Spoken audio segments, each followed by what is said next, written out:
Hello everybody, Momo from TheMomoZone. Hope everybody's having a great day. And today we are going to meet my new buddies, the Pixelators. And we got Sarah and Harrison right here via digital satellite. How you guys doing, man? Great, how are you? Great. All right, man. Well, it's so great to meet you. I got a letter one day from a guy called Harrison telling me about this amazing band that he's in called the Pixelators. So as I'm reading this thing, I'm going on, I'm saying, wow. This guy's really got his shit together. He's sounding full mature, and at this stage of the game, I don't realize that these guys are like young adults. We're talking like 16, 17 years old. And he says, go check out my stuff. Go check out this stuff. Lo and behold, there they are. Sarah is singing away with her acoustic guitar, and we got Harrison over there popping in these kind of techno riffs in the background, and I'm listening to this, and what a fresh sound. Let's talk about that, guys. Thank you. Sarah, give me your story. How long have you been singing, and what's been going on here? Well, apparently I used to sing before I talked, actually. When I was 2, Okay. I used to put on concerts for my family. Before I could even say anything, I used to sing the ABCs and Twinkle Twinkle, that stuff. And I've been playing guitar since I was 12, so I guess that's 5 years. Okay. Yeah. That's amazing. And when did you know that you really wanted to do this? I've always known. Oh, well, your mother was a music teacher. I guess that sort of played a my role in mom it. teaches piano. It's funny because I was also in the same music class as Sarah. Her mom When taught we were both really of little. us. And so maybe that sort of rubbed off onto what we're doing now. How did you meet? Tell me, Harrison. Our parents are friends. Our parents are friends. We're family friends. We've been family friends for a long time. And one day I bought a synthesizer. I thought, I really need to buy an instrument. I sort of got into 80s synth music, and I decided to get a synthesizer. And I thought, how good would it be to join a band? And I was thinking, not a lot of my friends are into this sort of synth music. I'm into the sort of synth pop of the 80s, new wave. I'm not going to go as far as to say Michael Jackson and Wham, but definitely bands like Depeche Mode and Duran Duran and New Order. And I thought, who could I do this with? And then I was thinking Sarah with her acoustic sounds. I thought, how fresh could it be to have this sort of synth sound with acoustic guitar, to have this electroacoustic music. So I wrote a few instrumental tracks, and she started writing lyrics immediately after I brought my synth into her room. We just started pounding out music. Like forever. I do a lot of shows. Well, before I met Harrison, I was doing a lot of shows by myself. Time keeps on moving, and I wish I would have seen. Time keeps on ticking, but we were meant to be. Just playing with my acoustic guitar. And I still do that a little bit, but I don't know. It's so much more fun to be on stage together. You played for Paul Friedman, James Blunt's guitarist. You opened for him. Yeah. The song that we're going to be working on. We have two names. We have Standing and Right in Front of You. Well, it's Standing Right in Front of You. What is that song about? What does it mean to you? It's basically about people who, they look at you, but they don't see you, like standing right in front of you. Can you see me standing right in front of you? Okay. So, like, people that look right through you, and it's like, then they're, please don't call me dear, like, don't think that I like you now, like, at this point in time, where, like, 10 minutes ago, you were, like, looking right through me, kind of thing. Exactly. It's a deep sort of song, and, you don't really see those lyrics with a lot of synth pop music. You see a lot of, I don't want to say shallow, but lyrics that aren't that meaningful. That's the reason why some of the synth stars in the 80s were one-hit wonders, and some of them had better hits because their songs were written, better. The majority of the songs that I found in the 80s, the one-hit wonders, didn't have this sort of deep meaning behind them. Dude, nice. So I totally think that we're taking a fresh approach in every aspect, but we're bringing back a specific sound, but we're turning it around. Ladies and gentlemen, please be advised that the words that you just heard came out of a 16-year-old's mouth, man. This guy has got more sense on his shoulders than a lot of people in the music business that I talk to. What do you guys think about the music business per se, or does it even mean anything to you? I've been following a lot of this sort of change in the shift of the music industry. I can't really attest to what has happened in the past 20 or 30 years. I can't say, it was better then because obviously I wasn't alive. Well, we're seeing this digital shift, and I think the record companies are starting to get scared. Yeah, no one's buying CDs anymore.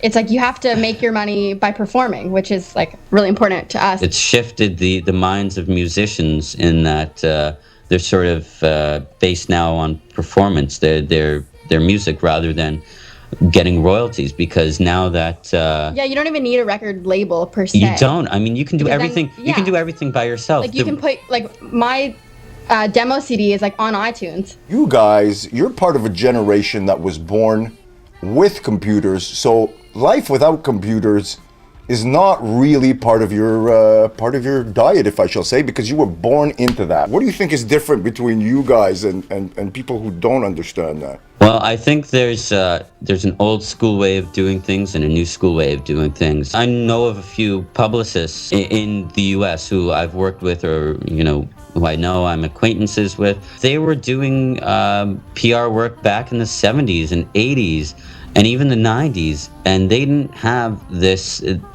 these computers and this technology. So they were all about a grassroots approach. And now that the internet has appeared, they're scrambling to get MySpace accounts for themselves, or they're scrambling to get online press. They want their clients to show up in Google News if you search them in Google News. But even 10 years ago, you wouldn't have that. It sounds like old, like 1930s, but it really truly was that you get all your news from a newspaper. You couldn't buy music from a computer. And now that that's changed, and now that people write their own reviews online, and now that the majority of articles that happen to be in print papers are also online, people in the music industry and the publicity industry are scrambling to change. And the great thing about our generation is that we're born into it, so we have a greater sense of what's going on. It's also a downside, because there are some old school ways of doing things in music production, in entertainment, in certain sectors where you need to take an old school approach that we don't really have a vast knowledge about. Sarah, like what are you studying in school? Advanced math. Like I'm taking courses where I'm in grade 12. Okay. So next year I can go into second year university with what I'm taking. Like instead of first year, I'm taking advanced math, physics, economics, Spanish, English, just like the normal courses. Normal courses, advanced math. Everyone at my school is so smart. Like they're all getting 100%. I love how right now we're just doing this on weekends, yet we're building up the MySpace profile views, and I'm excited. You guys are part of the new generation of what I call super kids, and your intelligence, your drive, the amount of information that is coming down your highway, and what you see as opposed to what I got to see is just like, oh my God, I strongly commend that you guys are studying in school and that you're doing all these things and that you want to work on your project. But with all this intelligence you have and all this information, and like, Harrison, I've talked to you quite a few times right now. You want to be a lawyer. Yeah. You sound already like a, yeah, he told me. He already sounds like a lawyer. You can tell he's going to be a great lawyer. You need to stay independent. I believe that you two guys have what it takes to run your own business. Keep doing what you're doing. Do it through the power of the internet. Learn how to run your own business and not get polluted by, people that are going to come up to you and say, oh, well, we can do this. We're going to make you promise this, sign here. We can do this. We can do that. That is the worst thing that could possibly happen. Oh, yeah. Yeah. Ladies and gentlemen, let me tell you about something that is fairly twisted. I did this video once called Self-Manifestation, Getting What You Want. And it was all about my story about this ring, this Green Lantern ring that I had lost. And then, it was lost for 4 days, and I went and I manifested, I GPS'd my ass over there and found it, like it says in the video. As I was talking to the Pixelators the other day, I realized that, wait a minute, well, these guys kind of live in the same area where I was living at the time that happened. So then when I was talking to Harrison, you are living on the other street beside where I found my ring, right? Yeah, it's incredible, because when I saw your video, I was actually visualizing you on that same overpass, because that is the overpass closest to my house. So when I sort of found out that was the same overpass, That's so weird. I was sort of creeped out. It really creeped me out. This has got to mean something, guys. This has got to mean something, because I can tell you, when we come over there, people, I'm going to take Sarah and Harrison and the entire Accelerator team, and we're going to huddle around the exact spot where I pulled out that ring. I'm going to bring the ring, and we're going to do this. I don't quite know what it means yet, But I assure you it means something because the chances of this happening. You weren't born when this happened to me, man. It's crazy. That's completely insane. Well, what do you think this means? You. I don't know, but it's definitely going along the same theme of self-manifestation, and maybe we might run into another sort of happening like this. But it really freaked me out, and it really sort of told me that the self-manifestation stuff is really true and really can happen. And that was the first video you ever saw of mine, right? Yeah, that was the first video I saw of yours, that's so and crazy. and I was thinking, this is crazy. I mean, the fact that I was visualizing you on the same overpass was nuts. You gotta follow through with those thoughts. A lot of these things that pop up in your head, a lot of people take them for granted, and Yeah. those are the things I like to play with the most, because those are the raw ideas.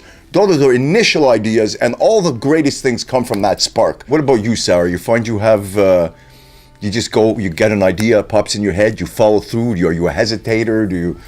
No, I just get an idea and then I write my songs. We can't just sit around and play video games. Go out there and be productive and do something that's really going to be beneficial for us. And Yep. if we're just sort of out there like a droid, going to school, doing homework, playing video games, sleep, going to school, doing... It's so boring. I love being productive. I'm so excited to do this song. I had done already a first draft, the direction, and we sent it to you guys. What was your initial vibe when you got that? It's unbelievable. It was totally incredible, and I was sort of scared for a second. I'm like, how are we going to reproduce this? We're going to play it live, and people are going to think, wow, that doesn't sound like the recording. They're going to be disappointed. But then I realized, wow, we just have this song that's being produced and mixed so well that's just going to boost us up so much more, and we're going to that's going to raise our standards when we write when we more perform songs and perform.